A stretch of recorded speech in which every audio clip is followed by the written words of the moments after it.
Good.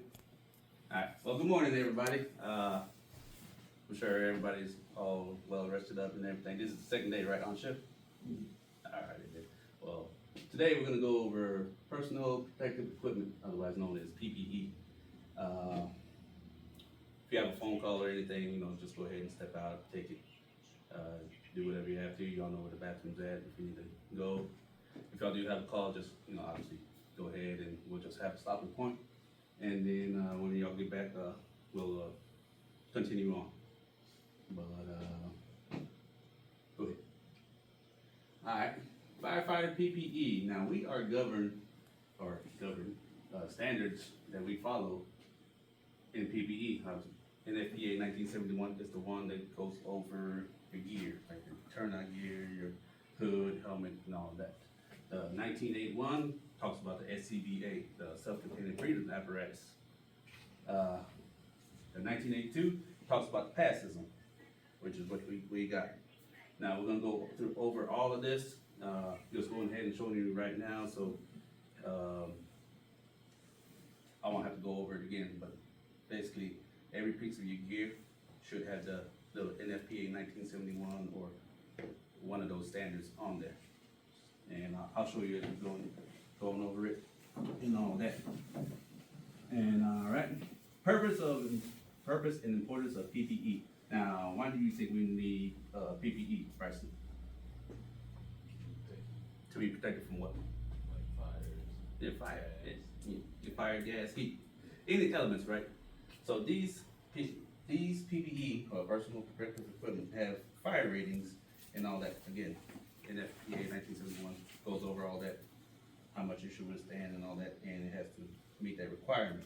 But all this, it has to be cut proof, resistance to cuts and all that. It has to be heat resistant. Got some more things it has to cover and all that. Chemical safety, and enhances your performance because obviously you can't go inside the fire kind of wearing this or what y'all got on, but you ain't gonna make it up in there. Components of firefighter protective gear. Alright, helmets. These are very vital every piece of this equipment that we have is very vital when you're fighting fires, structure fires, all that.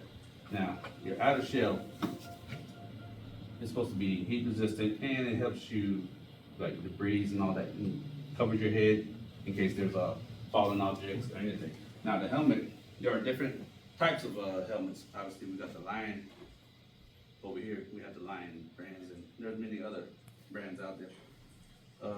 We got the little D-ring right here, then chin strap, and this is my personal one, and all that. So it's supposed to have a face shield. So this is our little makeshift shade field face shield. Sorry about that. I can't even take it down. I haven't used it so much, but come on. This is our little face shield. All right. Now, face shields, they are part of the helmet and has to be mounted in with the helmet as it is on this one. It's integrated differently. Other face shields come out to the side right here where it's hooked up right here. And you got the small little one or the big long one. And it has to be on the helmet. The helmets have reflectors. Forgot about to mention that one. This little neck portion right here covers the ears. And then you got your little buckles right here to adjust to your head. Some people got big heads, some people got small heads. Again, back to the face shield. All right. It can be used for when you're not going to use the SCBA face piece. Sometimes we use it during MVAs because as firefighters we don't necessarily just fight fires. We do just about everything. Let's say you can cut up a car or anything, shields down and all that. Protective hood. This is the one. It's going to protect your neck and ears. It goes over your face piece. All right, you're gonna put it on. Oh, you're gonna put it on, and you're gonna come over, and then this portion right here is gonna come right here, cover that area. Make sure you cover your ears, neck, and this is what they call the drape portion, right here. This drape portion comes right here, and it's gonna go inside your coat. Again, all these have to be NFPA standard. Turnout gear, coat, and pants. Sometimes it's called the bunker gear. All right. Now there are 3 layers on the coat and the pants. All right. This here is the addle shell. This is the heat resistant part. Flame resistant. There are plenty of pockets, like for your radio. Have a little pocket right here if you want to carry extra gloves or carabiners, whatever you need. There are designs. It all depends on the manufacturer and all that. But again, the most base one, you need the outer part to be flame resistant, heat resistant. All right. The inside part, the second layer, is the moisture barrier. All right. It prevents the transfer of water and steam right here. And this little part right here. All right. Just that little second layer. And then the third layer is your thermal barrier, which is this one. Now these are one of the ones that we need to kind of keep clean and all that. Every time you go into a fire or anything, you know, after you need to inspect your gear at all times. Make sure there ain't no cuts, no holes, anything of that, no burn. In this case, you got to be too close to the fire or whatever. Right. Same thing with the bunker pants.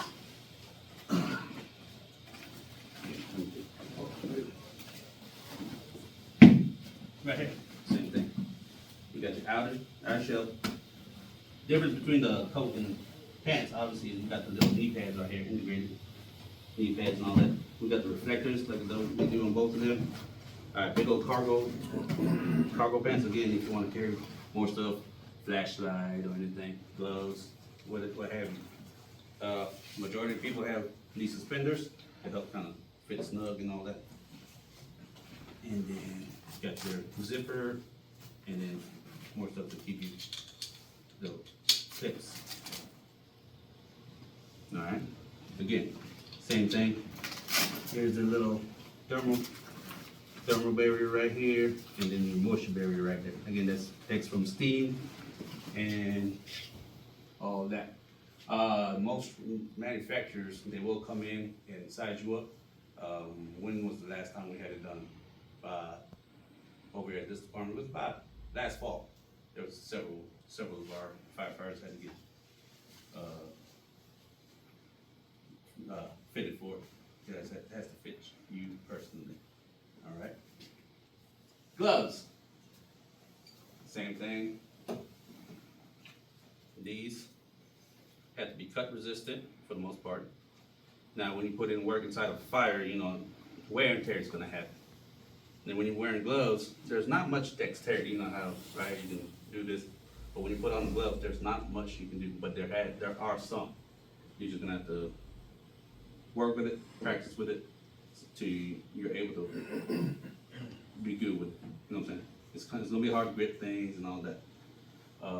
Boots, same thing. Most times, majority of it need to be steel toe. It has to be steel toe, so again, anything that falls down or anything, you don't get an injury. Puncture resistant, like on the sole right here. You know, obviously structure fire, it can be nails or anything to where you can step on it and it doesn't go through. Water resistant or heat resistant as well, and there's a, again, little barrier right there. Alright, next one. Respiratory protection, alright? You gotta be able to breathe. Self-contained breathing apparatus, the SCBA. What is the purpose of the SCBA, Dawson? Go into structural fires with your oxygen, since it's going to be filled with smoke. Right, exactly. This is what's going to protect you from the elements inside of a structure fire. All right, the SCBA, which is this right here. Can't do anything when you can't breathe inside it. All right, and then again, there is terrible stuff inside with carcinogens and all that. There are two types. There's the open breathing apparatus, open circuit breathing apparatus, and there's the closed circuit breathing apparatus, which what we have right here is the open one, which is the bottle and the system that goes with it. There are limitations on the SCBA. It all depends on the physical fitness of the firefighter and the elements, like how much work you're putting in. Go ahead. Next one. That's it. There's four components of the SCBA. You got your cylinder, air cylinder right here. Again, this is for the open circuit SCBA. There's a lot of ratings for it, but at minimum it has to be rated for 30 minutes. There are ones for 45, 60, and 75. The harness right here goes on your shoulder, and you got your little waist pack right here. All right, right here. And it goes on your shoulder, wrap it around your waist, so it can be secured to your body. The regulator, which is this one, has a little, this is what brings out the air from the bottle with the hose right here, and brings it to you with the face piece, which is the last part right here. Right here, your face piece. Got your little nose tip, and this is a one-way valve. You will breathe in, when you breathe out, it comes out of a one-way valve, so whatever you breathe in and you breathe out, nothing's coming back in. But you gotta keep an eye on these, make sure there ain't no cuts, scratches, it's not shattered or anything, and kind of test yourself. If it ain't working anymore, like the valves, it's kind of leaking, or any of these, it's best to replace them. That's all. Alright, there are additional features on the SCBA, like the heads-up display, or the HUD, which is this one, to let you know how much air you have left in your tank, and then the light emitting diodes, which is going to be this one, right on the regulator. That's the one that, if you've seen it before, have y'all put this on before? Okay, it's the one that'll start showing how much air you got. It'll go from green all the way to red. And then in the service time indicators for these, it'll start buzzing. If you put it on, once you get to a certain percentage, usually about 3,500 PSIs, they'll start buzzing like a little rabbit and all that. All right.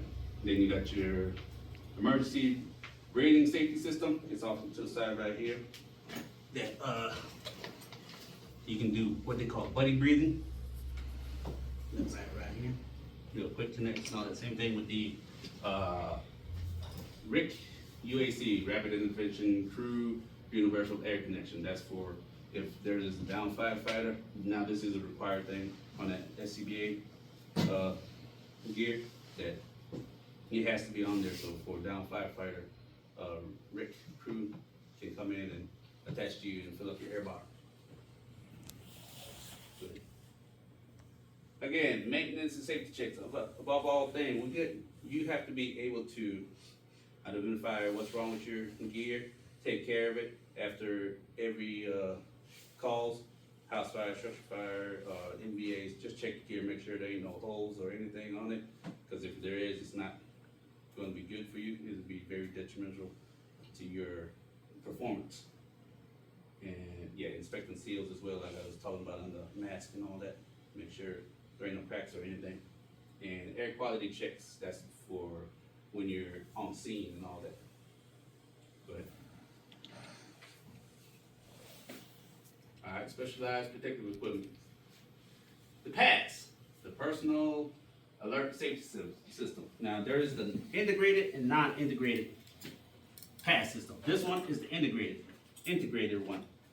This will start going off when the firefighter is not moving anymore, and it'll make a loud racket, which I usually call it the sound of my people. All right, it's an emergency alert system for a down firefighter, and it'll help locate the individual because of how loud it is. And another PPE that we could use is the thermal imaging camera. These are used for like hot spots, or let's see, there might be locating individuals and all that.